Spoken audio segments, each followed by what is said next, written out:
5 типов женщин, которые сорвутся с моста Сират. Первая – неблагодарная. Муж заботился, любил, жертвовал, но она не ценила, не благодарила. В судный день ее книга дел была полна отрицания и гнева, а не благодарности. Вторая – выставляющая на показ свою красоту. Шла по улицам с макияжем, одеждой, что привлекает взгляды. Забыла, что красота не в теле, а в чистоте сердца. Увидела истину, но слишком поздно. Третья – сеющая сплетни.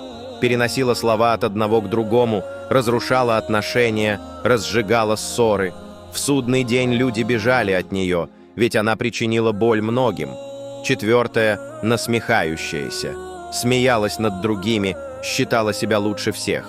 Но высокомерие – это путь в падение, и она осталась униженной и одинокой перед Творцом.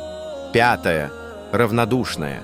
Забыла о своей семье, своей ответственности, своей религии, пренебрегла доверием, данным Аллахом. И в книге дел ничего, только пустота.